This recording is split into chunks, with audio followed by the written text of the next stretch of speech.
ওই লোকটার উপরে 5টা জিনিস চলে আসছে। ওর এই ঈমান আর ইসলামকে টিকিয়ে রাখার জন্য 5টা খুঁটি তার তৈরি করতে হবে। 1 নম্বরে মুখে পড়তে হবে, আপনারাও পড়েন, আশহাদু আল্লা ইলাহা ইল্লাল্লাহু ওয়া আশহাদু আন্না মুহাম্মাদান আবদুহু ওয়া রাসূলুহু। এই কথাটা ওই লোকটাকে মুখে বলা 1 নম্বর ফরজ। এই কলেমা পড়ার সঙ্গে সঙ্গে লোকটার উপরে আরো 4টে জিনিস এসে গেছে। 4টের ভিতরে 1 নম্বরে নামাজ, 2 নম্বরে রোজা, 3 নম্বরে যাকাত, 4 নম্বরে হজ। আগে কলেমা, এরপরে এই 4টা। কথা কি বোঝা যাচ্ছে? এবার যেই 4টে কলেমা পড়ার পরে বলছি এই 4টের ভিতরে প্রথম কি, বাকি 3টে আসার জন্য সময় লাগবে। রোজা ফরজ হওয়ার জন্য আরো 6 মাস লাগবে, যাকাত ফরজ হওয়ার জন্য মাল লাগবে, হজ ফরজ হওয়ার জন্য মাল ও তৌফিক লাগবে। ঠিক কি ঠিক না? কিন্তু এখনই কলেমা পড়ার সাথে সাথে ওই লোকটার উপরে সর্বপ্রথম ইবাদত কোনটা এসে চেপে ধরবে? নামাজ। কোনটা? ফজরের আগ পর্যন্ত, ফজরে ওয়াক্ত হওয়ার আগ পর্যন্ত তার ইশার নামাজ পড়তেই হবে। ঠিক কি না? যেই লোকটা, যেই বাচ্চাটা নাবালেগ ছিল, এই 10 মিনিট আগে ছেলেটা সাবালেগ হয়েছে, এখনই সর্বপ্রথম ছেলেটার উপরে যেই ফরজটা আসছে সেটা হলো মুখে কলেমা পড়তে হবে, এরপরে তাকে 1 নম্বরে নামাজ। ঠিক না? এর জন্য আমার আপনার জানা মতে মুসলমানের শ্রেষ্ঠ ইবাদতের নাম কি?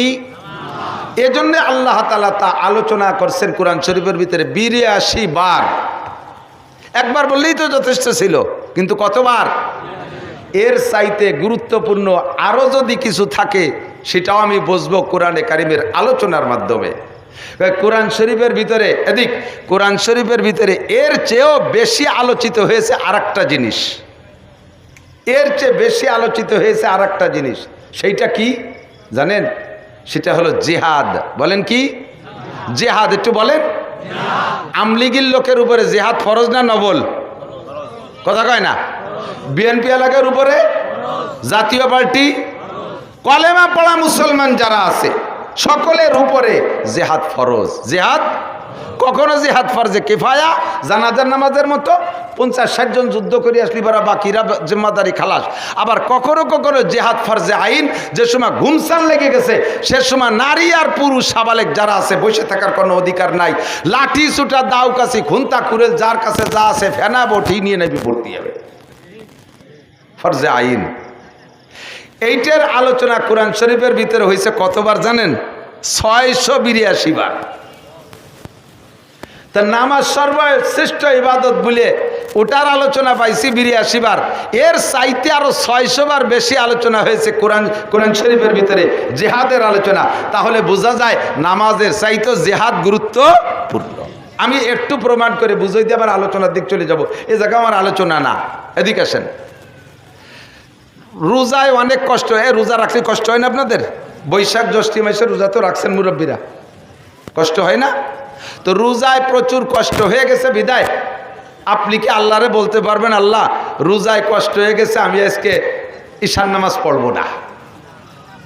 হ্যাঁ, আল্লাহ কি কোনো জায়গা বলে দিয়েছে যে রোজায় কষ্ট হলে তোমার নামাজ পড়া লাগবে না? নামাজ বাদ দাও, পরে আর একদিন পড়ে দিও, সুযোগ আছে। হজ যারা করেছেন, হাজি সাহেব যদি কেউ থাকেন আমার সাথে সাক্ষী দিবেন। আর এদানিং হজ হয়ে গেছে বড় সহজ, সব জায়গা গাড়িতেই যাওয়া যায়, আর ইচ্ছে করলে পায়ে হেঁটেও হজ করা যায়। হজ করার জন্যে যদি আপনি 9 তারিখে মাগরিবের আজানের পরে আরাফাত থেকে রওনা দিতে হয়, গাড়িতে যাওয়া যায় মুজদালেফায়, কষ্ট হয় না। তাও মুজদালেফায় 11 কিলোমিটার পথ যাইতে গাড়িতে 3-4 ঘন্টা সময় লেগে যায়, এত জ্যাম। আর পায়ে হেঁটে যদি যান, মাগরিবের নামাজের আজানের পরে ওখানে নামাজ পড়া যাবে না। আজান হবে আরাফাতে, কিন্তু নামাজ হবে না। নামাজ পড়তে হবে মুজদালেফায় যাইয়ে, যত রায় তোক রাস্তায় পড়লেও হবে না, ওই নামাজ আবার পড়ে দিতে হবে। রাস্তায় পড়লে হবে না। আরাফাতের থেকে মাগরিবের আজান হওয়ার পরে হজের উদ্দেশ্যে মুজদালেফার উদ্দেশ্যে রওনা দেবেন। পায়ে হেঁটে যদি মুজদালেফা যান, এরপরে মুজদালেফায় যাইয়ে ওখানে আগে মাগরিবের 3 রাকাত ফরজ, এরপরে ঈশার 2 রাকাত ফরজ বা 4 রাকাত ফরজ, এভাবে ওখানে ঈশার নামাজ তার পরে পড়ে ওই জায়গা ফাঁকা জায়গায় রাত কাটাইতে হবে। ফজরের আজান দেওয়ার পরে ফজরের নামাজ মুজদালেফায় পড়িয়া সেখান থেকে শয়তান মারার জন্য জামরায় যেতে হবে। এখানে 4 কিলো 5 কিলো 6 কিলো পথ পায়ে হেঁটে যেতে হবে। এই আরাফাতের থেকে মুজদালেফাতের থেকে সকালবেলা পরের দিন 10 তারিখ সকালবেলা শয়তান মারার জন্য যাইয়া শয়তানরে মারিয়া আবার ওখান থেকে 3-4 কিলোমিটার মক্কা, ওইটুকু যদি পায়ে হেঁটে যান, এরপরে যাইয়ে যে আপনি সে জায়গার নিচে কাবাঘরের পাশে মাতাব বলে যেটাকে, যেটুকু নিচে ঘুরতে দেখেন, ওই জায়গা আপনি জায়গা পাবেন না, ও জায়গা গাড়িওয়ালারা চলে গেছে আগে, ওখানে আর জায়গা পাবেন না। এবার আপনার তওয়াফ করতে হবে মসজিদের ভিতর দিয়ে। মসজিদের ভিতর দিয়ে নীলবাতি থেকে নীলবাতি এক তওয়াফ ঘুরে আসতে 1 কিলোমিটার। এই 7 কিলোমিটার ঘোরার পরে এরপরে সফা মারোয়ার সাই 450 মিটার, অর্থাৎ প্রায় আধা কিলোমিটার, এইটুকরে 7 বার। এই কামগুলো সম্পূর্ণ পায়ে হেঁটে করার পরে যত বড় শক্তিশালী পুরুষ হোক না কেন, সে বলতে বাধ্য হবে আমার সারা জীবনে যত পরিশ্রম করেছি এর সে পরিশ্রমের কাজ আর আমি কিছু করি নাই। এই পরিশ্রমের কাজ করতে করতে আপনার জোহরে রক্ত হয়ে যাবে। এখন আল্লাহ আপনারে বলে নাই যে তুমি হজ করতে করতে এত ক্লান্ত হয়ে গেছো বিদায় জোহরের নামাজ না পড়লেও হবে। হবে? জোহর পড়া লাগবে কি লাগবে না? লাগবে। রোজায় যত কষ্ট হোক নামাজ ছাড়ার সুযোগ নাই, হজে যত কষ্ট হোক নামাজ ছাড়ার সুযোগ নাই। 100 কোটি টাকা নিয়ে বের হয়েছেন জাকাত দেবেন, পুরো কাশেন থানা ভরে ঘুরে ঘুরে জাকাত দিছেন, জাকাত দিতে দিতে ক্লান্ত হয়ে গেছেন, এখন আপনাকে নামাজ ছেড়ে দেওয়ার সুযোগ নাই। ফরজ একটা পালন করছেন জাকাত, কিন্তু এর কারণে রোজা নামাজ ছাড়ার সুযোগ নাই, জাকাত আদায় করার কারণে রোজা ছেড়ে দেওয়ার সুযোগ নাই, হজ আদায় করার কারণে নামাজ ছেড়ে দেওয়ার সুযোগ নাই। কিন্তু খন্দকের যুদ্ধ যখন হয়, খন্দক খনন করার কাজ চলতেছে, ওদিকে মক্কার কাফেররা আক্রমণ করার জন্য আগায় চলে আসতেই আছে, সাংবাদিকদের মাধ্যমে খবর আসতেছে এই তো এত দূর আসছে, এই তো এত দূর আসছে, আর চলে আসলো। নবী পাক খন্দক খনন করা শুরু করছে সাহাবায়ে কেরামদেরকে নিয়ে। এবার খন্দকের কাছাকাছি যখন কাফেররা চলে আসছে, খন্দকের কাজ শেষ হয় নাই, হুজুর জোহরের নামাজ বাদ দিয়েছে, কয় নামাজ থাক, আগে খন্দক খুঁজা শেষ হয় নাই, আসরের রক্ত চলে আসছে, কয় নামাজ বাদ দাও, আগে খন্দক খনন করো। আসরের রক্ত চলে গেছে, আদায় করতে পারে নাই, মাগরিবের রক্ত চলে আসছে, খন্দক খনন করা শেষ হয় নাই, কয় থাক নামাজ মাগরিব, আগে খন্দক খনন করো।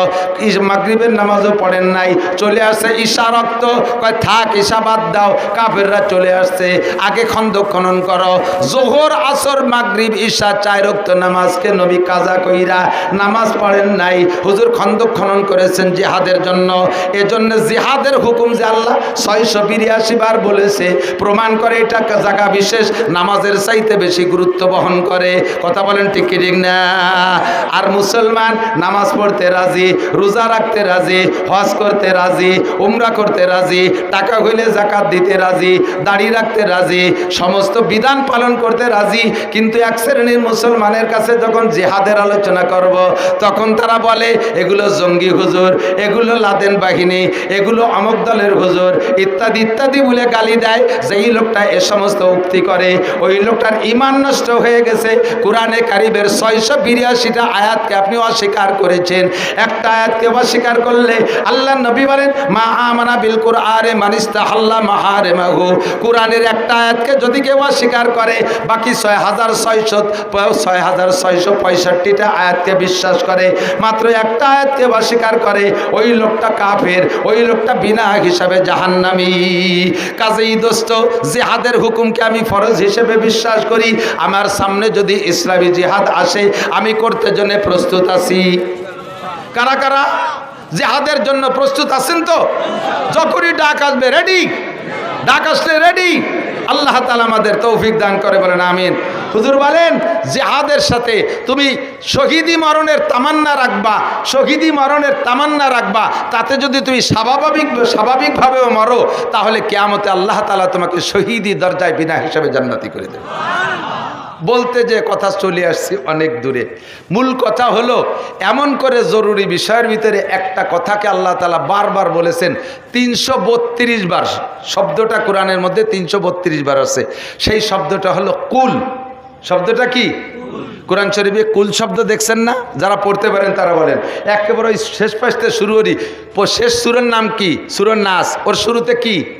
কুল আউযু বিরাব্বিন নাস। তার আগেরটা কুল আউযু বিরাব্বিল ফালাক। সে জায়গা কুল আছে না নাই? তার আগেরটা কুল হুয়াল্লাহু আহাদ। তার দুইটা আগে কুল ইয়া আইয়ুহাল কাফিরুন, পরপর এক জায়গায় দেই 4 কুল, ঠিক না? যদি কোনো ব্যক্তি, একটা আমল বলে দেয়, এদিক তাকান, যদি কোনো ব্যক্তি 5 ওয়াক্ত নামাজের পরে 4 কুল পইড়া হাতে ফুক নিয়ে সারা গায়ে মালিশ করে, আল্লাহ তাআলা ওই লোকটাকে জিন, পরি, মানব, দানব, জাদু, টুনা সকল প্রকার ক্ষতির থেকে আল্লাহ তাআলা তাকে হেফাজত করে। দুনিয়ায় সবচাইতে বড় কবিরাজি হলো ফালাক আর নাস।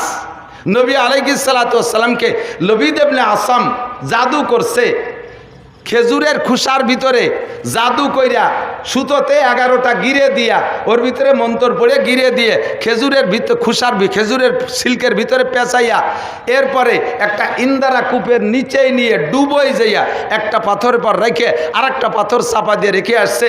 এরপরের থেকে নবী আলাইহিস সালাতু ওয়াস সালাম পাগল ভাব, উন্মাদ ভাব, কি বলেন তা মনে থাকে না, খাইয়ে কয় খাই নেই, না খেয়ে কয় খাইছি, এরকম এলোমেলো বলা শুরু করছে। 1 মাস পর্যন্ত এই অবস্থার ভিতরে হুজুর ঘুমাই গেছেন। ঘুমের ভিতরে জিবরিল আলাইহিস সালাতু ওয়াস সালাম অন্য যত 114 সূরার ভিতরে 112টা সূরা হুজুরকে জীবদ্দশায় হুজুরের সজাগ অবস্থায় নাজিল করেছে। আর ফালাক আর নাস পেয়েছেন হুজুর স্বপ্নে এসে জিবরিল আলাইহিস সালাতু ওয়াস সালাম বলতেছেন, হুজুর আপনার এই অবস্থা কেন? হুজুর কয় তা তো বুঝি না। জিবরিল বলতেছেন, লবিদ ইবনে আসাম আপনাকে জাদু করেছে, অমক ইন্দারা কূপের ভিতরে সেই জাদু আছে, আপনি একজন ডুবরি সাহাবা দিয়ে ওই ইন্দারা কূপের থেকে জাদুটা বের করে আইনা দেখবেন ওর ভিতরে 11টা গিরি আছে। সূরা ফালাকে 5 আয়াত আর সূরা নাসে 6 আয়াত, এই 5 আর 6 11 আয়াত। এই 11 আয়াত পড়িয়া 11টা গিরে খুলে ফু দিয়ে জাদুটাকে নষ্ট করে দেবেন, এরপর ওটাকে পোড়াই ফেলবেন। আর দুনিয়ায় যত জাদুটুনা হোক না কেন, ফালাক আর নাস পড়ে ঝাড়ফুঁক করলে আল্লাহর রহমতে সব সুস্থ হয়ে যাবে। আর কুলহু সূরার ফজিলত একটু বলে নেই, যদি কোনো ব্যক্তি একবার সূরা ইখলাস পড়ে 10 পারা কোরআন শরীফ পড়ার সওয়াব, 3 বার পড়লে 1 খতম, শুধু 3 বার কুলহু সূরা পড়লে 1 খতমের সওয়াব। এই ভাইয়া দিক তাকান, আমরা অল্প সময়ের ভিতরে বেশি নেকি পাবো কিভাবে, সেই সিস্টেমের দিকে আমি আগাবো ইনশাআল্লাহ। অল্প সময়ের ভিতরে কোরআন শরীফ পড়তে পারেন সবাই? কি পারেন? সবাই কি পারেন? পুরো 30 পারা কোরআন শরীফ দেখে পড়ার ক্ষমতা এর ভিতরে 90% পাবলিকের নাই, কথা বলেন ঠিক না? আর সাধারণ পাবলিক যাদের 10%-এর মধ্যে কোরআন শরীফ পড়তে পারেন, তারা শুদ্ধ করে পড়তে পারেন না। যা পড়েন সেই আদিকালে সুলোর ফিটি মাসা শিখে কাছে পড়া শিখছেন, মসজিদে যাই এত বড় লম্বা সিপার আনাকুম উনকুম দিয়ে পড়া শিখছেন, তা শুদ্ধ না। কুলহু সূরাটা একটু আমার সাথে একবার যদি পড়েন আর 3 বার যদি আপনি রেগুলার পড়েন, তাহলে আপনার আমল নামায় 1 খতম করে কোরআন শরীফ পড়ার সওয়াব নেকি লিখে দেওয়া হবে। পড়তে পারবেন না ইনশাআল্লাহ? মানুষ মারা গেলে তার জন্য সবচাইতে সহজ সওয়াব রেসানির পদ্ধতি 3 কুলহু। 3 কুলহু পড়ে নিয়ত করলে হাত উঠে মুনাজাত করা লাগে না। প্রত্যেকদিন আব্বার জন্য 1 খতম কোরআন শরীফ পাঠিয়ে দিতে পারেন। কবরের কাছে দাঁড়ায় পড়বেন কুলহু আল্লাহু আহাদ আল্লাহু সামাদ লাম ইয়ালিদ ওয়া লাম ইউলাদ ওয়া লাম ইয়াকুল লাহু কুফুওয়ান আহাদ। মনে মনে নিয়ত রাখবেন আমার আব্বা পাবে। যদিও ওই অজ্ঞানী বিজ্ঞানীরা আমাদের এ নিয়ে ক্রিটিসাইজ করে যে কবরে তোমার আব্বার এই যে নেকি যাবে কুলহু সূরার নেকি, ওতে কোনো তো হুটো দরজা জালনা টালনা রাখুন, ডোয়ে কোন ভাগ দিয়ে। তো তারে আমরা বলবো, এদিক টাকান, তাকে আমরা জবাব দেব, তোর মোবাইলের মধ্যে টাকা ঢোকে যে হুটোই দিয়ে, আমার আব্বার কবরও এই 3 কুলহু সোয়াব ঢোকে সেই হুটোই দিয়ে। চট্টগ্রামের থেকে টাকা পাঠাইলে বিকাশে আপনার এই কাশিয়ানির মোবাইলের মধ্যে ঢোকে কি ঢোকে না? টাকা ঢোকার সময় কি দেখা যায় যে এই যে 1000 টাকার নোট ঢুকতেছে, ওই টাকা কি উড়িয়ে এসে ঢোকে? যদি টাকা আকাশ দিয়ে উড়িয়ে এসে মোবাইলের মধ্যে ঢুকতো, তাহলে 100 টাকা পাতাম না, পথে ফুটিয়ে জাল ফাইতে তো, জালে বাদাইয়া ভেসাল ভাইতে টাকা রেখে দিত, ঠিক না? কয় চট্টগ্রাম আর পৃথিবীর যেখানতেই আমার মোবাইলে আমেরিকা থেকে টাকা আসে, সৌদি আরবে থেকে, এই টাকা মোবাইলের মধ্যে ঢোকে কোন ভাগ দিয়ে? তোর একটা মাথা, বিলের মাথার মতো একটা মাথা, ওর মধ্যে ভটাকখানি গিলু, তাই দিয়ে যদি তুই এমন আবিষ্কার করতে পারিস যে পৃথিবীর যে প্রান্ত থেকে টাকা পাঠাক তোর মোবাইলের মধ্যে ঢোকে, তাহলে আমার আল্লাহর সিস্টেম কুদরত তার চেয়ে 1000 গুণ বেশি পাওয়ারওয়ালা।